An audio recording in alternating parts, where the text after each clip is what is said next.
Yo, what's up mga master? Mark Music here at may bago tayong tutorial ngayon mga master. Ito, magbigay muna ako ng disclaimer. Di pa ako professional na gitarista. Nagtuturo lang po ako base sa alam ko, sarili kong experience at research. Nasa sa inyo na yan kung susundin nyo o hindi yung mga turo ko. Yun, proceed na tayo mga master. Ito nakikita nyo sa akin mga master yan. Baliktad yung gitara ko. Yan. Kasi, special request po ito mga master sa ating mga kamaster na mga left-handed na nag-i-start. Ito nag-i-start. Although meron talagang mga left-handed na mga guitarist na ang gamit nila is yung proper na ganito. Kasi kung naalala nyo yun mga master, nandun ako sa Occidental Mindoro sa Magsaysay at may pinuntahan tayong church doon na yung Paklolo Church. May naka-encounter ako doon na isang kabataan, sabi niya beginner siya. Di niya daw nahirapan daw siya magtingin ng mga chords. Yan. Nahirapan daw siya magtingin kasi yung pala, ano siya, left hand. Tapos medyo na ano tayo doon mga master, na challenge ako doon mga master noong time na yun mga master ito. Kaya ito, ituturo ko ito sa inyo mga master. Pero lahat na sasabihin ko mga master is, ito ay ayon lang sa naobserbahan ko. At meron na rin akong mga kilala, mga kaibigan na kaliwete sila na gitara. Ang ginawa nila is, regular lang, normal lang. Kasi may nagtatanong din kasi na, kagaya ng yung lead guitarist ng Kalalili, left hand siya, pero yung string, na ito yung malalaki, yung burdon, nasa taas. Bali ano rin yung G niya is normal lang, parang ganito rin siya. Kumbaga naka mirror mood lang. Yan, mirror mood. So, okay rin naman yon sa may sarili kang gamit. Beginners kasi siya. Tapos ito, para ito sa mga master, para sa mga beginners talaga ito yung ano natin na to, tutorial na to, yun. Sa mga kamaster natin na mga nag-i-start na kaliwete, yun. So, hindi ko siya sinasabing advisable yun na gawin kasi hindi naman lahat na nag-i-start is merong afford na gitara. At halos karamihan nanghihiram. Yan. Nanghihiram lang. Yan. So, pag yung mga gitara, siyempre pag mahiram mo, hindi naman pwede natin na ito, normal na gitara. Tapos pag hiniram natin is, pagpalitin natin yung string. So, masyado na ano. Ito yung sinasabi ko lang dito mga master is for instance kasi ito. Halimbawa, kaliwete ka at then pupunta ka ng lugar like sa pag youth ka pa sa church tapos may mga may mga napupuntahan ka na mga church na may gitara, siyempre normal na gitara yung ganito na gitara, yung right hand na gitar. So advisable ko lang, mas maganda na pag-aralan muna talaga yung ganito yung gitara, yung wala kang babaguhin na yung sa string niya. So ito mga master, ito para sa mga master, special natin to, special tutorial natin to para sa ngayong Kapaskuhan para sa ating mga kamaster na mga left-handed. So madali lang 'yan mga master, madali lang. Ako di ako makakapag-play talaga na dito yung strum kasi hindi ko kaya. So ang ituro ko lang dito kung paano magtipa ng mga chords. Basic for beginners. Kasi ito mga master, meron akong kilalang pastor yon. Shoutout sa'yo, Pastor Manny Amorin. Yan. So, ganito yung gitara niya. Normal lang na gitara na right hand na gitar. Hindi niya binago yung mga kwerdas. Ganito rin. So yung pagtipa nito mga master, yung G niya is ganito yung ginawa niya. Yan. Ka-form na siya ng G chord. Yan. Yung kanyang ginawa is yung thumb finger niya is ito yung tinab niya dito sa high E string. Ganito siya mag-G. Tapos yung kanyang index finger is nandito sa second fret sa A string or fifth string natin. Yan. Tapos yung kanyang middle finger is nandito sa third fret dito sa low E. Ganyan. Ayan. Ganyan siya mag-G na chord. So, strum natin. Isang bagsak lang. Yon. Yan yung ginawa niya. Kumbaga yung chord chart, pareho lang din yung point doon sa chord chart. Nag-iiba lang talaga ng sa pag-ano ng mga daliri. Kasi may thumb na dito sa left-handed na guitarist. Yan. At yung ginawa niya sa C is yung kanyang index finger is nandito.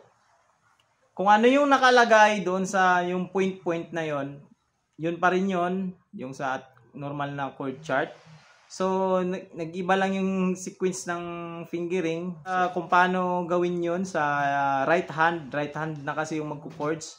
Master, ganito. Ganito siya mag-C chord. So, kanyang index finger or point finger niya is nandito sa first fret, B string. Yan, B string. At yung kanyang ring finger is nandito sa D string, second fret.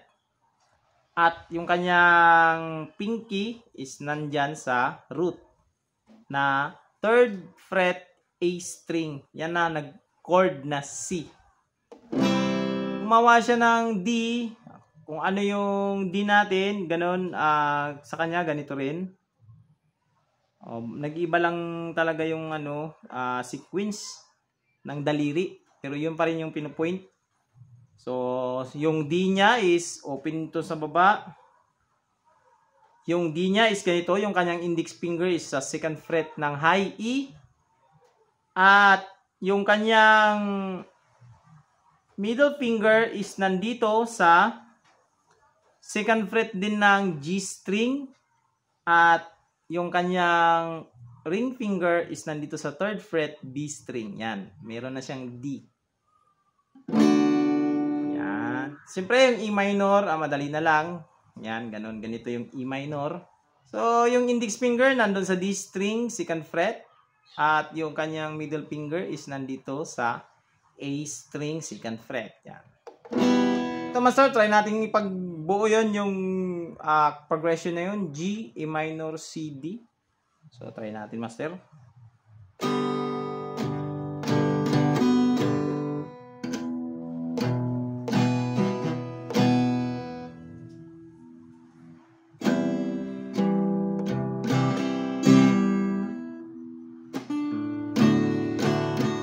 Yan mga master yan. So, yun na yung pinaka best ko master na ma-example yun master yun. Nakikita nyo iba yung ano ko dito. Nahirapan ako dito sa left hand kasi sa strum. So ganun yun mga master.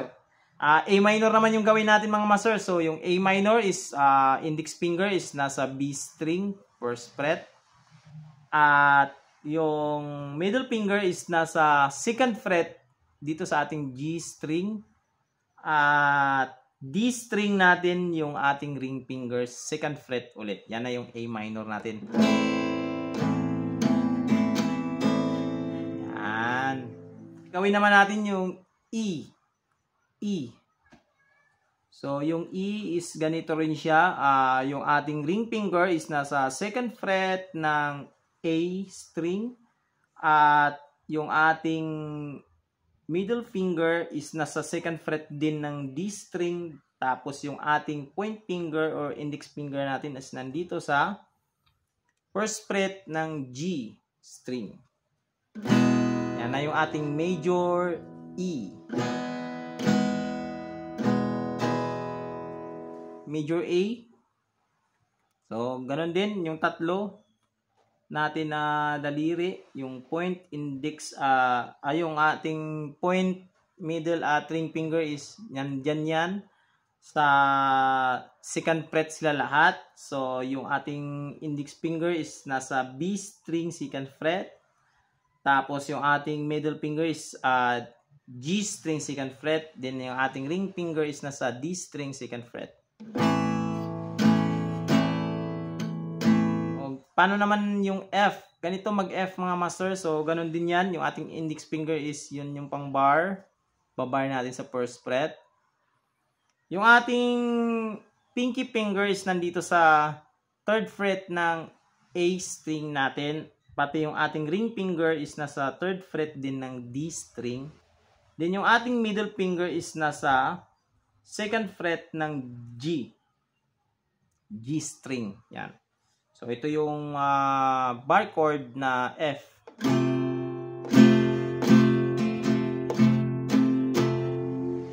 Yan. Sinsya na mga master.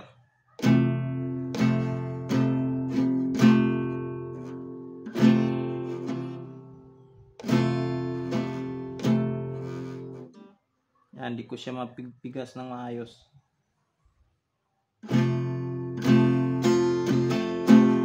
Yan yung ating F.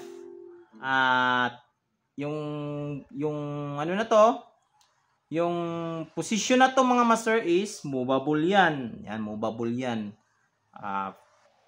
Galing yan, halimbawa mag G tayo, iusod lang natin yan dito sa 3rd fret lahat. So nandyan na yung ating bar chord na G. Yan, same yan dito. Pagdating dito A, ganyan, ganyan, so on so forth.